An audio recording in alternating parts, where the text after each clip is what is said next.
Hello students, आपका हमारे YouTube channel यश के प्रिंसिपल ऑफ सक्सेस पर स्वागत है। हमने अपने पिछले क्लास में नंबर सिस्टम शुरू किया था। ये दूसरा लेक्चर है और जिस भी बच्चे ने पिछला क्लास नहीं देखा है उस क्लास को ज़रूर अटेंड कर लें, क्योंकि आप जब तक पिछला क्लास नहीं अटेंड करेंगे तो आपको ये वाला क्लास ज़्यादा खास समझ में नहीं आएगा। तो आइए हम आज अपना क्लास शुरू करते हैं। इसमें आज हम आपको सिखाने वाले हैं पूर्णांकों का योग। कल हम आपको पूर्णांक किसे कहते हैं बता दिए थे। आज हम पूर्णांकों का योग सीखेंगे, एडिशन ऑफ इंटीजर्स। तो पहला पॉइंट है, जब हम दो धनात्मक पूर्णांक को आपस में जोड़ते हैं तो हमेशा एक धनात्मक पूर्णांक ही प्राप्त होता है। धनात्मक पूर्णांक के मत से आशय है कि जैसे धनात्मक पूर्णांक 0 से लेकर अनंत तक जाता है पॉजिटिव साइड में, तो 0 से अनंत तक हम कोई भी दो संख्या लेकर उसे जब आपस में जोड़ते हैं तो वह एक धनात्मक संख्या ही प्राप्त होगा। जैसे कि एग्जाम्पल के रूप में हम ले सकते हैं 13 और 10 है। 13 और 10 को जब आपस में जोड़ेंगे तो 23 आएगा। यह एक धनात्मक पूर्णांक है। और दूसरा है, दो ऋणात्मक पूर्णांकों का योग हमेशा एक ऋणात्मक पूर्णांक प्राप्त होता है। जब हम दो ऋणात्मक पूर्णांक जैसे 0 से -1, -2, -3 ऐसे करके माइनस अनंत तक जब हम संख्याओं को उसमें से किसी भी दो संख्याओं को रैंडमली उठाकर जोड़ते हैं तो वे हमेशा एक ऋणात्मक संख्या या एक ऋणात्मक पूर्णांक प्राप्त होते हैं। एग्जाम्पल के रूप में जैसे हम ले लेते हैं -16 है और -9 है। जब दोनों को ऐड करते हैं तो यहाँ -16 है और प्लस -9 है। जब यहाँ पर प्लस है और यहाँ पर माइनस है, इसके बीच में कोई चिन्ह नहीं है तो, और ये जो ब्रैकेट में है, जब प्लस और माइनस इंटू में आते हैं तो माइनस का चिन्ह आता है। जब ये माइनस का चिन्ह आएगा तो -16 -9 दोनों जुड़ जाएंगे तो -25 आएगा। जैसे एक एग्जांपल और आपको समझा देते हैं, -15 है और हमको जोड़ना है इसमें -10। जब हम -15 में -10 को जोड़ रहे हैं तो -15 और प्लस इंटू माइनस का जब हम करते हैं तो यहाँ पर चिन्ह माइनस में आता है, -10 हो जाएगा। अब दोनों सिंबल सेम है, मतलब -15 भी है और -10 है, तो ये आपस में जुड़ जाएंगे। जब जुड़ेंगे तो -25 आएगा।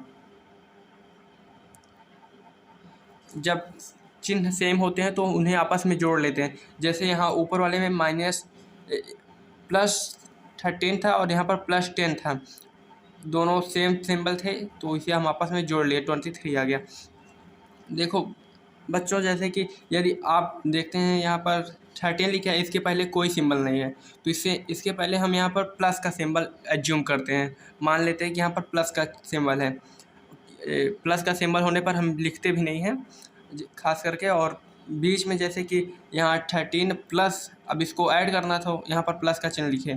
यहाँ पर देखिए जैसे यहाँ 23 आया, ये प्लस में आया, इसलिए इसे हम यहाँ पर हम प्लस का चिन्ह नहीं लिखे। और जबकि यहाँ पर माइनस आया था -25, तो यहाँ पर माइनस का चिन्ह लिखना ज़रूरी था। तो तीसरा पॉइंट है, दो धनात्मक व ऋणात्मक पूर्णांकों का योग धनात्मक व ऋणात्मक प्राप्त होता है। जैसे कि हम एक धनात्मक संख्या ले लेते हैं और एक ऋणात्मक संख्या, जब इसको हम जोड़ेंगे तो या तो धनात्मक आएगा या तो ऋणात्मक। तो जैसा पहले एग्जांपल है, 17 है और -11 है। 17 प्लस के साइड में, मतलब 17 प्लस में है और 11 माइनस में है। जब दोनों को आपस में जोड़ते हैं तो यहाँ प्लस माइनस इंटू में है, तो प्लस इंटू माइनस माइनस आ जाएगा, तो 17 - 11 = 6 आ जाएगा। यहाँ पर ये प्लस, यहाँ इसके पास प्लस सिंबल है और इसके पास माइनस सिंबल है, तो ये आपस में घट जाएंगे। दोनों अलग अलग सिंबल है तो यहाँ पर घटाव होगा, तो 17 - 11 6 आ जाएगा। और दूसरा जैसे है -10 है और 5 है, तो -10 + 5, तो ये वाला अंक ज़्यादा है, तो जिस सिंबल का डिजिट ज़्यादा होगा, जैसे कि यहाँ पर माइनस वाला जो है डिजिट ज़्यादा है, -10 है और यहाँ पर +5 है, तो ज़्यादा में से हम कम को हमेशा घटाते हैं और से सिंबल भी अलग अलग है, तो यहाँ पर घटाव होगा। तो 10 में से हम 5 को घटा देंगे, -5 आ जाएगा। जैसे कि बच्चों मतलब यहाँ पर यदि माइनस का चिन्ह के साथ अंक जो है वो अधिक है प्लस वाले से, तो हम हमेशा माइनस वाले से घटाएंगे। यदि प्लस वाला अधिक है, जैसे कि यहाँ पर अगला ले लेते हैं तीसरा, -7 और 14, इसको आपस में जोड़ना है। जब इसको हम आपस में जोड़ेंगे तो -7 + 14। अब यहाँ पर प्लस वाला जो प्लस के साथ है 14 है, ये अधिक है माइनस वाले से, तो इसमें से हम इसको माइनस कर देंगे, क्योंकि यहाँ पर चिन्ह भी सेम नहीं है। जब चिन्ह सेम नहीं होंगे तो इसे हम माइनस ज़रूर करेंगे, और माइनस करेंगे तो यहाँ पर चिन्ह कौन सा आएगा? प्लस आएगा, क्योंकि हम प्लस वाले में से माइनस कर रहे हैं। तो 14 में से माइनस करेंगे तो यहाँ पर 7 आएगा, वो भी प्लस के साथ। और प्लस चिन्ह लिखना थोड़ा ज़रूरी नहीं होता है, लेकिन माइनस चिन्ह लिखना ज़रूरी है। अगर यदि हम माइनस चिन्ह नहीं लिखेंगे तो क्वेश्चन गलत हो जाएगा। तो माइनस चिन्ह लिखेंगे, प्लस चिन्ह नहीं लिखेंगे। तो आगे कुछ है, जैसे कि ये कुछ इम्पॉर्टेंट बिंदु है, जैसे कि यदि हम ब्रैकेट में प्लस चिन्ह है और ब्रैकेट में प्लस का चिन्ह है, इसके बीच में कोई भी सिंबल नहीं है, तो इसे हम प्लस इंटू प्लस मानते हैं, और जब प्लस इंटू प्लस होगा तो प्लस का ही चिन्ह आएगा। और दूसरा है प्लस और दूसरे ब्रैकेट में माइनस, तो इसको हम मानते हैं प्लस इंटू माइनस, तो माइनस का चिन्ह आता है। और तीसरा है माइनस इंटू माइनस, तो जब माइनस माइनस का इंटू में होता है तो प्लस आ जाता है। और चौथा है माइनस इंटू में प्लस, तो माइनस आता है। ये चारों पॉइंट हमेशा याद रखना है, ये बहुत ही इम्पोर्टेंट पॉइंट है। यदि आप इसको याद रखेंगे तो पूर्णांकों का गुणन आप आसानी से कर पाएंगे, और इसका प्रयोग पूर्णांकों के योग और हर जगह भी काम आता है। और आगे देखते हैं, आगे है पूर्णांकों का योज्य प्रतिलोम। यहाँ पर योज्य प्रतिलोम मतलब है कि जैसे कि 8 का योज्य प्रतिलोम -8, जैसे प्लस का योज्य प्रतिलोम माइनस होता है, बस यहाँ पर इतना ही है। -10 का योज्य प्रतिलोम 10 हो जाएगा, बस। इसमें योज्य प्रतिलोम में प्लस चिन्ह का योज्य प्रतिलोम माइनस होता है और माइनस का योज्य प्रतिलोम प्लस होता है। अगला टॉपिक है पूर्णांकों का गुणन। पूर्णांकों का गुणन में पहला पॉइंट है, जब हम दो धनात्मक पूर्णांक का आपस में गुणा करते हैं तो सदैव धनात्मक पूर्णांक प्राप्त होता है। जैसे एग्जाम्पल के रूप में हम 2 और 4 का गुणा करते हैं तो 2 4 × 8 होता है हमेशा, मतलब 2 चौक 8, हमेशा 8 आता है, ये 8 धनात्मक में आएगा। और जैसे कि यहाँ पर 15 है और 11 है, जब दोनों को आपस में मल्टीप्लाई करेंगे तो 165 आएगा, ये भी पॉजिटिव में आ रहा है। यहाँ पर दोनों सिंबल जो है पॉजिटिव है, और आपको अभी हम बताए थे कि positive into positive is equal to positive ही आता है। तो पॉजिटिव का जब हम पॉजिटिव में गुणा करेंगे तो पॉजिटिव ही आएगा। और दूसरा पॉइंट है, दो ऋणात्मक पूर्णांक का गुणा करने पर सदैव एक धनात्मक संख्या प्राप्त होता है, या सदैव एक धनात्मक पूर्णांक प्राप्त होता है। इसका एग्जाम्पल जैसे -9 और -12 का आपस में जब गुणा कर रहे हैं तो -9 इंटू -12, यहाँ पर अभी आपको हम बताए थे कि minus into minus is equal two plus हो जाता है। तो यहाँ पर माइनस माइनस आपस में प्लस हो जाएंगे, तो यहाँ पर प्लस का चिन्ह, और 12 9 108 हो जाएगा, प्लस में आएगा 108। जब हम दो धनात्मक पूर्णांक संख्या का गुणा करते हैं तो धनात्मक आता है, और जब दो ऋणात्मक पूर्णांक संख्या का गुणा करते हैं तो एक धनात्मक संख्या प्राप्त होता है। और आगे का है तीसरा पॉइंट है, जब हम एक धनात्मक पूर्णांक और एक ऋणात्मक पूर्णांक का गुणा करते हैं तो सदैव एक ऋणात्मक संख्या प्राप्त होता है, या ऋणात्मक पूर्णांक प्राप्त होता है। अभी हम आपको बताए थे कि minus into plus is equal to minus, और plus into minus is equal to minus. चाहे हम प्लस का माइनस के साथ गुणा करें तो माइनस आएगा, चाहे माइनस का प्लस के साथ करें तब पर भी माइनस आएगा। इसका एग्जांपल है जैसे -8 और 9 का जब हम आपस में गुणा कर रहे हैं तो ये -72 आ रहा है। इसी प्रकार कुछ इम्पॉर्टेंट एग्जांपल लिए हैं, जैसे कि -7 है और इंटू में -3 है और इंटू में -2 है। यहाँ पर 3 चिन्ह आए हैं माइनस के, तो हम पहले दो को सॉल्व करेंगे। तो पहले माइनस इंटू माइनस तो प्लस हो जाएगा, तो इसका आपस में मल्टीप्लाई करेंगे तो 7 3 जा 21, मतलब 7 त्रिका 21। यहाँ पर 21 आएगा और यहाँ चिन्ह इसके साथ प्लस आएगा, क्योंकि यहाँ पर माइनस माइनस प्लस हो जाएगा। और इसके बाद यहाँ पर -2 का गुणा करेंगे। जब इसके साथ प्लस चिन्ह है और इसके साथ माइनस चिन्ह है तो फिर minus into plus is equal to minus आएगा। यहाँ पर माइनस है, यहाँ पर प्लस है, minus into plus is equal to minus, तो 21 दूना 42, -42 आ जाएगा। तो यहाँ पर मतलब वही जो आपको अभी पिछला बताए थे, जो चिन्ह बताए थे कि plus into minus is equal to minus, minus into plus is equal to minus, ये वाला प्रयोग होगा। और आगे एक और एग्जांपल है, जैसे कि 13 इंटू -11 इंटू में -3।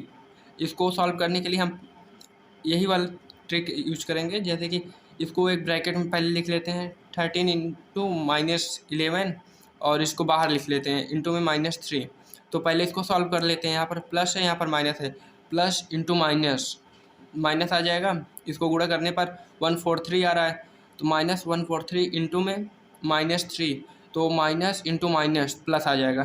तो इसको आपस में गुणा करेंगे तो 429 आएगा, प्लस में आएगा 429। तो आप इस क्वेश्चन को आसानी से मतलब सॉल्व कर सकते हैं।